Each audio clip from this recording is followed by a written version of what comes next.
L'identité, qu'est-ce que c'est au fond? Est-ce que c'est quelque chose qu'on a comme ça de naissance ou alors est-ce que c'est quelque chose qu'on doit construire activement pour au final devoir tout démolir? C'est ce paradoxe vraiment fascinant qu'on va explorer aujourd'hui. Et pour ça, on va partir de cette citation de Sri Aurobindo. C'est un peu notre énigme de départ. Elle contient tout le parcours. Un moule qui doit être brisé. C'est vraiment la clé pour comprendre la nature de notre individualité. Alors, ça pose la question la plus directe qui soit. Qui est-on réellement? Au-delà du nom, au-delà du travail, la réponse, eh bien, elle est beaucoup moins simple qu'elle en a l'air. Et c'est tout l'objet de notre analyse. Pour commencer, il faut qu'on comprenne notre état par défaut. Cet état, en fait, où l'individu n'existe pas encore vraiment. Imaginez une seconde. Sans la forme bien définie de notre corps, nos énergies, nos pensées, nos émotions, tout ça ne serait pas vraiment à nous. Ça se mélangerait avec celle de tout le monde, dans une espèce de grande soupe informe. C'est le corps qui nous donne une première frontière. C'est ce qu'on peut appeler le collectif mental. La plupart du temps, on ne pense pas à des pensées qui sont à 100% originales. En fait, on capte des courants de pensée qui circulent tout autour de nous, dans notre culture, notre société. Et cette citation l'illustre à la perfection. Ce qui nous semble être une conviction très personnelle n'est souvent qu'un écho, une vibration qu'on a absorbée de notre environnement. L'originalité, dans cet océan de pensées partagées, elle est plutôt rare.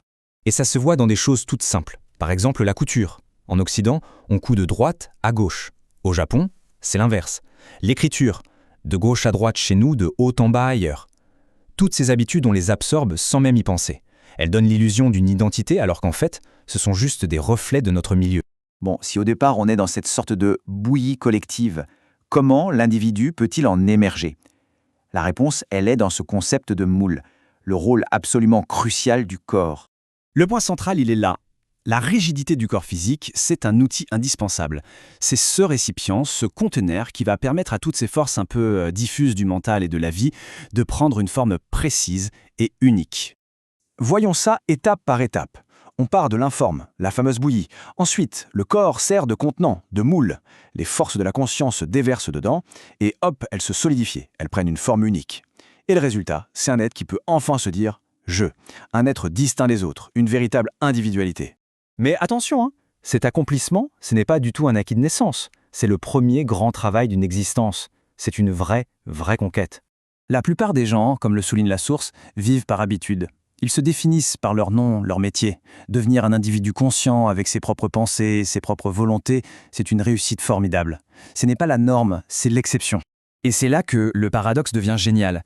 Une fois que ce travail incroyable de construction est terminé, un deuxième travail encore plus surprenant doit commencer. Il faut tout casser. Le chemin du progrès, il se fait donc en deux temps. D'abord, on se bat pour se construire une personnalité forte, cohérente, pour s'extraire du collectif. Et puis, pour continuer à grandir, il faut avoir le courage de démolir ces constructions, de briser le moule qu'on a mis tant d'efforts à fabriquer pour en créer un autre, plus grand. Alors, prenons un peu de recul. Ce voyage personnel, cette construction et cette déconstruction, ça s'inscrit dans un mouvement cosmique bien plus vaste. Cette grande perspective, elle nous révèle un cycle. À l'origine, il y a une unité inconsciente, où tout est mélangé. Le processus de création nous fait passer par la division, la multiplicité, la construction d'individus, tout ça dans un seul but, permettre un retour à l'unité. Mais cette fois, une unité pleinement consciente. Et là, si on reprend notre citation du début, tout s'éclaire, n'est-ce pas?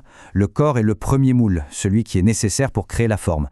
Mais l'âme et le mental, qui sont infinis, eux, doivent ensuite briser ce moule, puis le suivant et encore le suivant dans une quête sans fin pour faire coïncider leur propre infinité avec la finitude de la forme. Ce qui nous amène à la question finale. Quel est le moule que chacun se bâtit à travers ses habitudes, ses certitudes, ses opinions? Et, question peut-être encore plus importante, n'est-il pas temps, parfois, de le briser pour continuer à grandir? La réflexion, elle, reste ouverte.